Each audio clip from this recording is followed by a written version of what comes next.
Yo, what's up, everybody? It's TRISEKT. Today I'm going to be breaking down my song Tough. I released this one about, I don't know, a few months ago, a couple months ago, I think in February.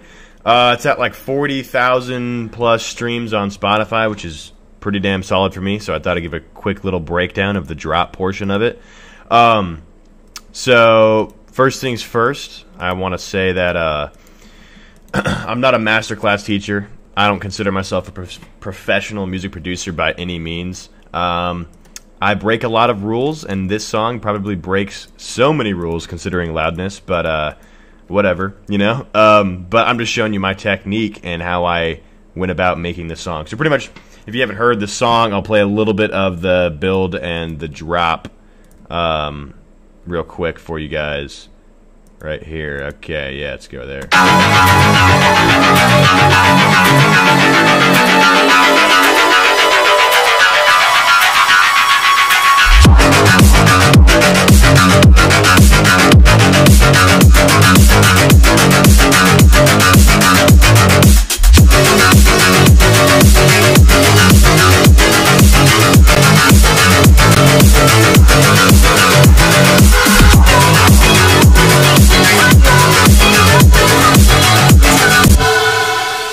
Okay, so as you can tell, quite a loud song. I got it to -1 LUFS, which is disgustingly loud. This song was literally just completely just like balls to the wall, full energy.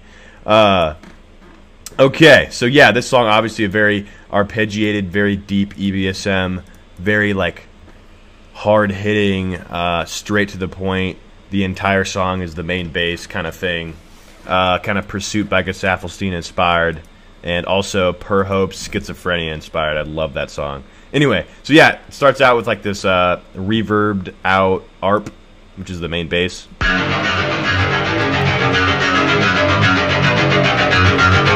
Vocal swell into the vocals.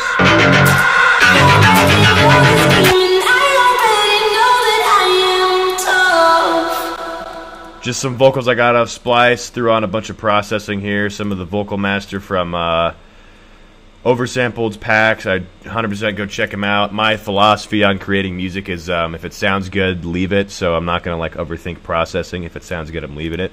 And I'm going to move on to the next part of the song. So these vocals sounded great. And so I left them. So yeah. Got these off Splice, very, you know, very kind of like intense and like, I don't know, kind of fit the vibe. So I was like, all right, there we go. The song's kind of a tough feeling. So, you know, hey, tough, there you go. Okay, the main bass is in F sharp. That's the root note of the song, and I'm in F sharp minor. That's the key. Using Ableton scale feature over here. You could pick the key. New update, literally insane. Why would I ever go to school for music now? You know what I mean? Anyway, yeah. So then the reverbed out ARP comes in, and then kind of hits like this super loud, super lead that I made. Prepare your ears.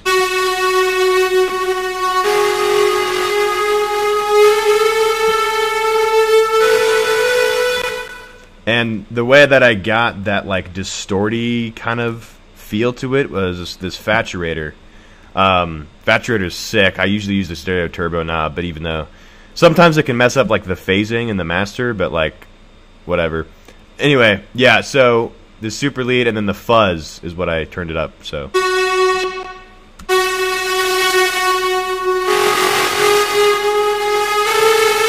So good, gives it that good like fuzz, you know.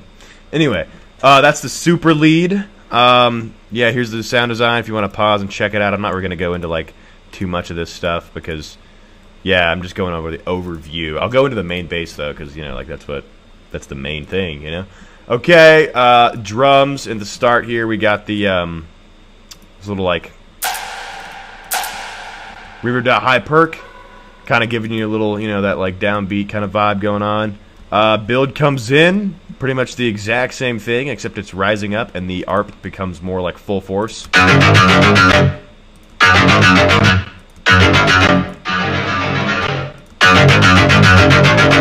Right? And then kind of gets low passed. And then it goes straight into like full force, balls to the wall, super hardcore, EBSM, mid-tempo vibes, you know what I'm saying? You got the sub sweep and the short sweep. I always have these on like literally every song. It just makes things smack. You know, not very noticeable in the grand scheme, but like I know it's there. You know what I mean? And anyway, okay, cloud snare for a little bit of like subtle impact. Use that all the time, and then I got the snare here. So it's such a like the ARP main bass is like so goddamn loud that like every other element has to be just like disgustingly pushed. So the snare isn't even that noticeable. I just wanted something that could like, okay, obviously that's a snare downbeat. Well, obviously the main focus is the ARP and the kick. So again, the kick is disgustingly pushed, as you can see. So yeah, it's very, very, very pushed, but with the loud ARP. You know, it kind of fit the vibe of like balls to the wall, I don't care, break the rules, let's go. You know what I mean? And then added some hats here. And this kind of like hits out of nowhere. Like after 2 bars, then you just get like this quick top end like movement. And I think that really added to it. So I'll play it out again to like show what I mean, I guess.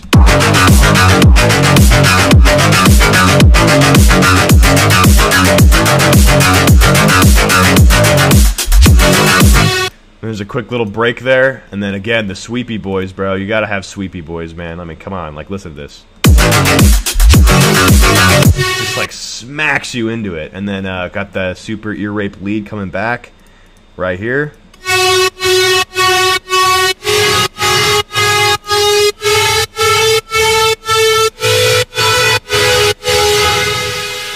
So that's the that's kind of the I changed it from like completely rising up to just melodic, and I kind of dug that vibe, and you can hear how goddamn loud it is. Yet it barely comes through with like everything else. So yeah, gain staging doesn't exist here. It's just like get compressed, baby. You know what I'm saying? Okay, yeah. Ahi has this stereo saw lead thing. It adds even more fuzz. You can check out Ahi. He makes really sick Ableton racks. He's like helped my workflow out so much. Check him out on YouTube. Yeah, so he makes these little racks that like do magic. You know what I'm saying? I think they're actually called Ahi's Magic Racks, and they are pretty magical. So I'd go check those out. Okay, that's pretty much all of that. Then. Bam, main bass is what it sounds like. You know what I'm saying? Okay, check it. All right. Processing for the main bass without any processing is this. Right? And then with Ahi's magical rack. You know what I mean?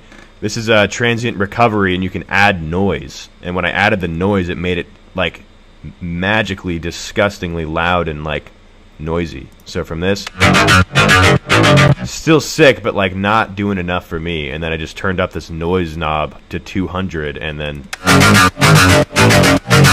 full force. You know what I'm saying? Bells of the wall. All right. Then okay. So for processing, actually, I guess in the synth, I use Spire for this.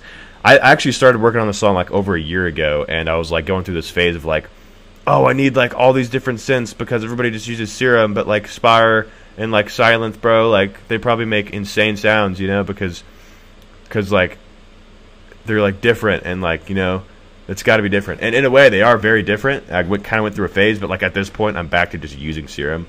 So, you know, hey, money well spent, I guess. But this sound is solid, so I'm glad I got it at the end of the day, because this is a solid sound that I'll keep using. Anyway, yeah, I don't know too much about Spire, but obviously there's the ADSR here, attack, decay, sustain, release for each of the envelopes for the plucking sound. So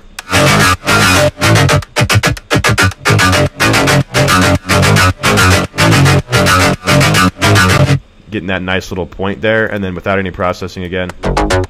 Super, super basic pluck. Big tip for pluck basses, and big tip for just like solid sounds.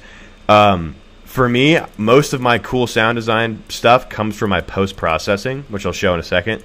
But something that I've learned that helps is making sure you have a very good like source sound coming out of your synth. So like something that's got heavy attack and very like split apart. Like if you're gonna do a pluck bass, don't have any like mud or like release in between each of the plucks, because the more mud and like release you have in each of the plucks, then the more you post-process it and compress it, the more those little things will pop out again. So like this is a very basic sound, but it has the qualities that separate each note in 16th notes, and it has enough attack so that when I go to post-process it, it'll keep those qualities, except just enhance it more and not add any unnecessary like artifacts. You know what I'm saying? Quick tip. Anyway, yeah, it's something that I've learned. So out of your synth, have like a good source sound. Doesn't have to sound cool. That's where all your whack plugins come in. You know what I mean? All right, into the whack plugins. Turn on this audio effect rack. So start out OTT saturation, OTT 20 saturators, 8, 8, kind of doing some like warming and then unwarming, but like warming. You know what I'm saying? And then okay, so Blue Cat Destructor. I guess I'll turn these off to like kind of give you the step by step. So Blue Cat Destructor is a distortion plugin that got recommended to me by Tenebrax. Love that dude. His stuff is insane. Anyway, it's meant for guitars, but you can scroll through, like they have hella presets in here. And I use this mix section a lot. Like it actually really is insane. But for this one, it looks like I was just playing around and I picked the 15 crunch preset, wherever that's at. And it gave this, just crushed it and made it more bitey and more gritty, but took away some of that punch. And then Fat Trader comes in here, and I just move the stereo turbine up a slight bit to make it a little wider. You know what I'm saying? Thermal comes in here. Now we got that metallic sound going on, that like jaggedness, which is like something that I've been trying to figure out for ages. So Searing Edges preset in Thermal. If you guys don't have Thermal and you are a bass music producer, this should deadass be like the next distortion plugin you get. It's fucking sick. Like it's crazy.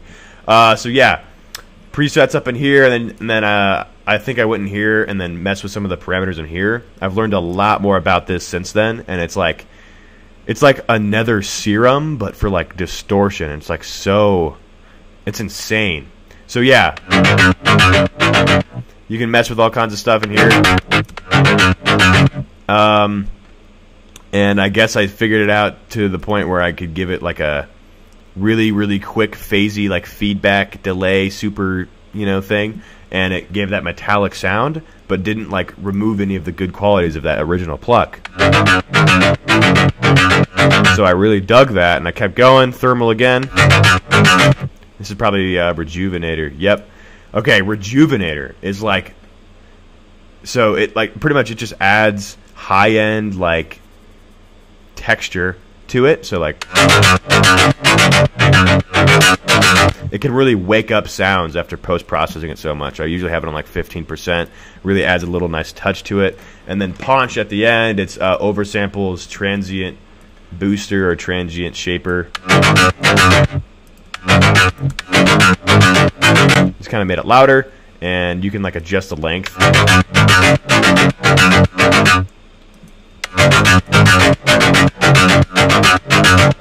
To make it a little more plucky. It's not really doing much there, but yeah, it exists.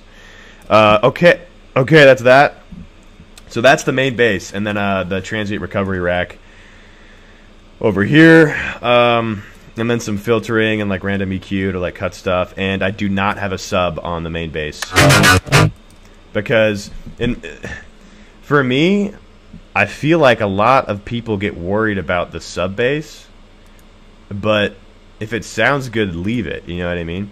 I have been using sub basses recently, but like if I feel like a synth doesn't need the sub bass, like if I really wanted to add a sub bass, and like, you know, I went over here, got an EQ, and then I plopped it here, and I was like, okay, sub bass, you know.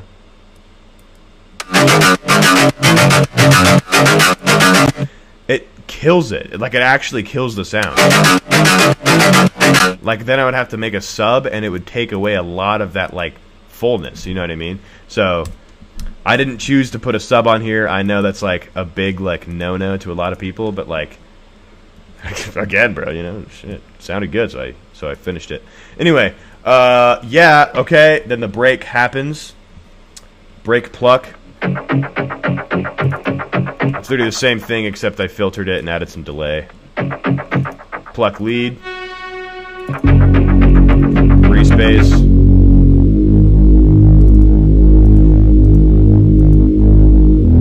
So you got that. Dropped the vocals an octave.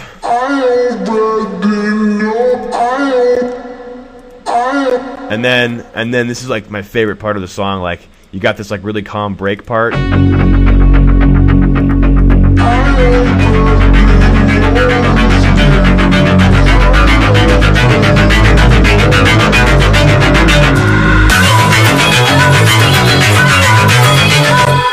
Kind of just cuts off out of nowhere, goes straight back into like balls to the wall, fat ass arpeggio, except the arp is different now.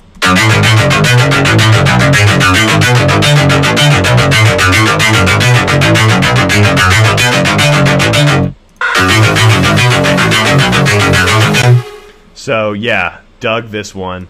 Builds up again, kind of does like a little snare thing going on, then it goes back into like, it goes into like this kind of like spaciousness compared to the first drop.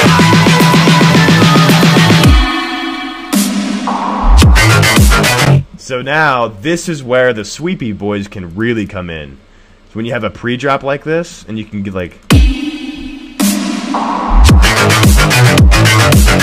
those are just like tiny little details that can like add so much just like tension and like explosion to the drop, you know, little things like that. Anyway, that's pretty much it for this entire thing. Obviously, it's more on the main bass. Want to give you guys a little bit of insight into that. Yeah, I'm trying to think if there's anything else. I don't think so. I think that's it for that. Yeah. I guess the master, if you take off the master. Trying to get to like a good part here. Yeah, okay.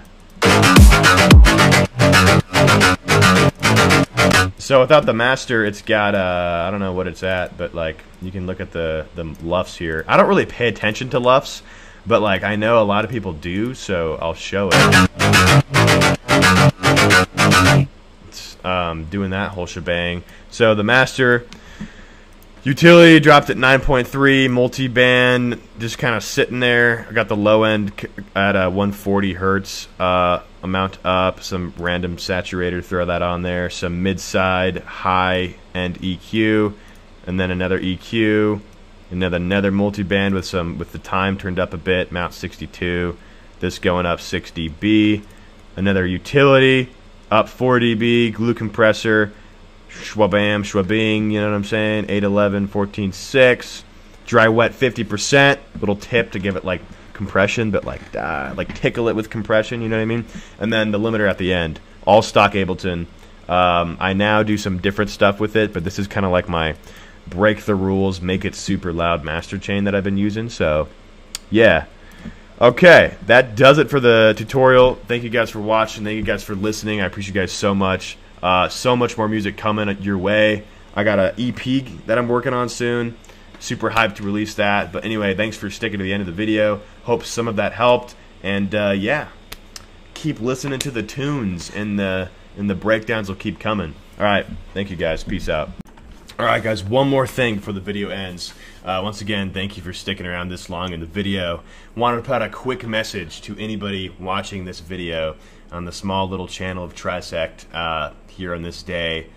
June 29th, 2022. Real quick, I just want to let all the producer homies know, or just people, don't ever forget that you're making art. You know what I mean? Like, I just wanted to put this out there real quick because it's something that I had to come to terms with and realize, and it's helped me so much in the creation of music and the releasing of music. Okay? Don't forget you're creating art.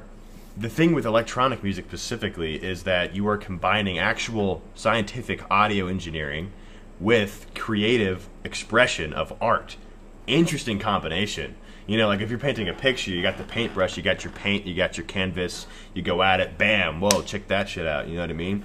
But no, with electronic music, if you want to create the things that are in your head, it takes so much more, like, understanding of boring things in order to finally get the outcome of what's in your head. And that struggle is real, but if you can consistently pursue through that struggle, which is never over, honestly, because there's always ways to make better music.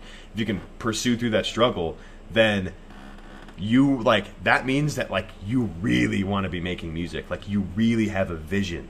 So don't get too lost in, like, the, oh, you have to mix it this certain way, you have to have this, add this layer, this and this and this. Remember, music theory is just a theory, you know what I mean? Have I made a shit ton of mistakes on songs that are released on Spotify right now, as in things phasing, being too over compressed, blah blah blah? 100% yes. Do I regret them? No. You know what I mean? Every song should be a learning experience. You move forward in that way, you know, experiment and create your own art. You know what I'm saying? I just want to put that quick message out there.